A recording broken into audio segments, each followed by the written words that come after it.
Le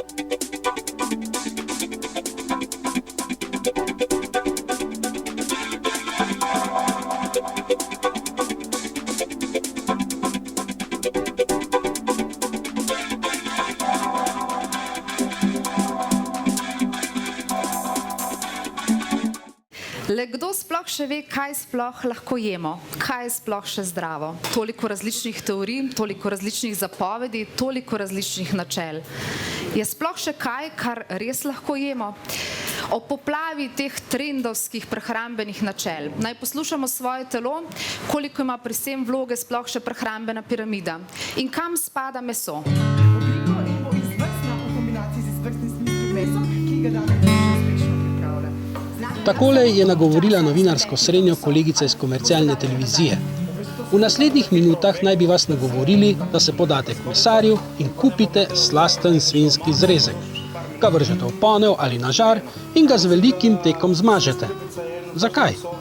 Ker vsebuje ugodno razmerje med omega-3 in omega-6 maščobnimi kislinami v prehrani. Po mojem mnenju je to povsem postranska zadeva, ki samo sodi v marketinško področje. Zato je bolje, da meso uživamo v naši prehrani zato, kot meni kuharski mojster Damjan Babič. Zdaj tako mislim, da je zelo pomembno, da se je čim bolj raznoliko. Ne glede na to, ali se je meso, ali so vegetarijanci, kakorkoli, recimo na način življenja, je pametno, da se je sezonsko, pomeni, da kadar je cajt, ne vem, šparglov, rib in tako naprej, da se je vse, kar tisto sezona najboljše nudi.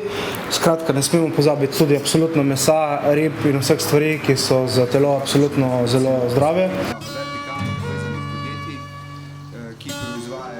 Omenili smo maščobe, o katerih pa je več povedala svetovalka za prehrano. Maščobe v prehrani so ravno tako kot ostale hranilne snovi, beljakovine in ogljikovi hidrati izredno pomembni. 30% dnevnih energijskih potreb bi morali pokrivati z maščobo. Res, da smo z leti mogoče te vrednosti nekoliko presegli in zato dobiva ta maščoba v zadnjih letih tak slab prizvok, da se je treba izogibati na vseh koncih in krajih maščobe. Dejansko jo uporabljam predvsem zato, ker so v maščobi topni, najbolj pomembni maščobotopni vitamini A, D, E in K. Zdaj je čas poletja, vitamina D bomo zdaj mogli na zalogo narediti tudi za zimo. In če v prehrani nimamo maščobe, potem se tudi te vitamini nimajo kje stopiti, ni medija, zato imamo lahko suho kožo, lase, lasne konice se cepijo, recimo nohti se nam lomijo, to so v bistvu prvi znaki pomanjkanja v maščobi topnih vitaminov, zaradi tega, ker zaužijemo recimo v sami prehrani premalo maščobe. Poleg tega maščobe so sestavni del vsake naše celice, vsakega našega tkiva, torej tudi mišic, in če tega ni skupaj seveda z beljakovinami, potem se tudi mišice ne morejo zgraditi tako, kot bi se pač mogle, in nenazadnje vplivajo tudi na naš imunski sistem, nas varujejo, se pravi, da gradijo dober imunski sistem in nas varujejo tudi predvsem pred visokim holesterolom in pa seveda pred boleznimi srca in ožilja.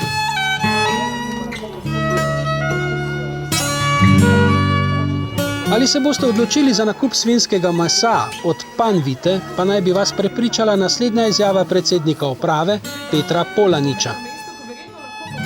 Skupina Panvite, če začnem mogoče s tisto klasično definicijo, skupina vertikalno povezanih podjetij, ki proizvajajo varno, kakovostno in okusno hrano po principu od njive do mize.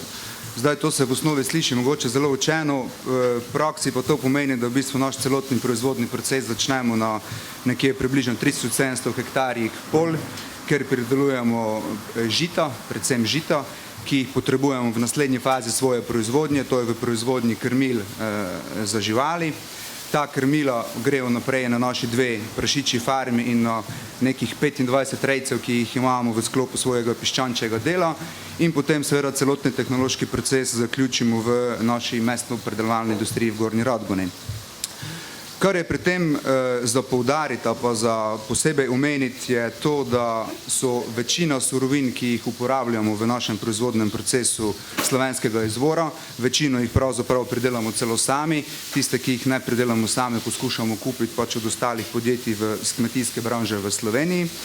To pa je pomembno zaradi tega, ker nam omogoča sledljivost, kar pomeni, da v bistvu nadzorujemo tehnološki proces v vseh fazah proizvodnje in kar je pa še mogoče bolj pomembno, je pa to, da nam omogoča proizvodnjo varne hrane. Zakaj toliko poudarjam varne hrane? Vsi vemo, da smo imeli v zadnjem času toliko in toliko teh prehranskih afer s hrano, ki je prihajala iz drugih držav in jaz lahko z vso odgovornostjo trdim, da se nekaj takega v slovensko živilsko-predelovalni industriji zelo, zelo težko dogodi, zato je pomembno, da vemo, da so živila slovenskega izvora varna in kakovostna. Mi letno pridelamo nekje med 70 in 80 tisoč prašičev. Večino svojih produktov prodamo v Sloveniji. Lansko leto je naša realizacija na mesnem delu znašala približno 56 milijonov evrov in nekje okoli 10% od tega, se pravi slabih 6 milijonov, je izvoza.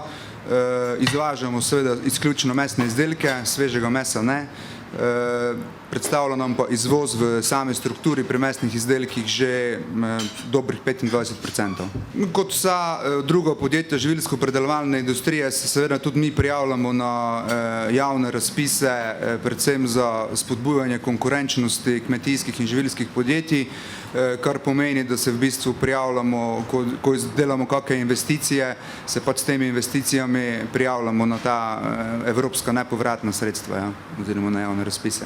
Seveda s cenami nikakor nismo zadovoljni, se pravi s cenami svežega mesa v Sloveniji nikakor nismo in tudi nikakor ne moremo biti zadovoljni zaradi tega, ker cene tako živih prašičev, ki se sicer formirajo v evropskem merilu in Slovenija v bistvu samo to povzema, kot tudi ne s cenami samega svežega mesa, v tem trenutku te cene ne zagotavljajo, bom rekel, ekonomskega preživetja naše panoge. Prav zaradi tega, tudi to je eden od razlogov, zakaj danes tu sedimo, ker smatramo, da je pač temu mesu treba dati neko dodano vrednost, se pravi slovenskemu mesu, in ga seveda tudi znati potrošniku po nekoliko višji ceni zaračunati, ker sem trdno prepričan v to, da bo potrošnik že ve in bo s časoma še bolj vedel razlikovati med tujim mesom in med mesom slovenskega porekla, še posebej, če mu bo to meso slovenskega porekla dajalo neko dodano vrednost, kot je to razmerje, kako je že ugodno razmerje med omega 3 in omega 6 maščobo, ima strašno zapleteno ime. Zaposleni ste kot tehnolog za svinjsko meso, v skupini Panovite imate svoje S tem prispevkom vas nismo hoteli prepričati, da res tečete k mesarju in kupite svinjsko meso. Ljudje smo v bistvu vsejeda bitja, vsak pa se odloči, kaj bo užival oziroma kako se bo prehranjeval. Naš jedilnik naj bo predvsem pester in količinsko omejen. Glavni problem naše prehrane so količine, saj pojemo vse preveč in posledice ob pomanjkanju telesne dejavnosti so debelost in s tem nemalo povezanih bolezni, tudi kroničnih. Živeti bi morali s poznanjem, da človek je, da živi, ne da živi zato, da bi jedel. Na krožniku naj bo toliko, kot vidite na posnetku.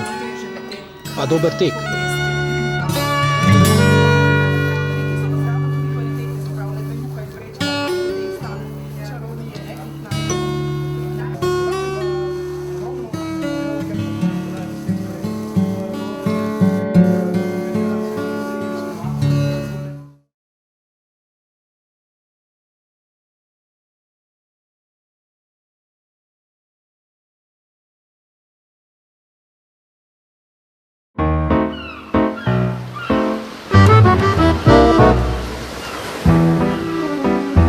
Jaz ponavadi pijem jogurt za zajtrk, včasih pa sok. In običajno se ne slačim pred neznanimi. In že dolgo se ne igram v pesku. In skoraj nikoli ne berem ljubezenskih romanov. Običajno se družim s starejšimi. Tudi to poletje, kot ponavadi, morje kliče. Črna gora.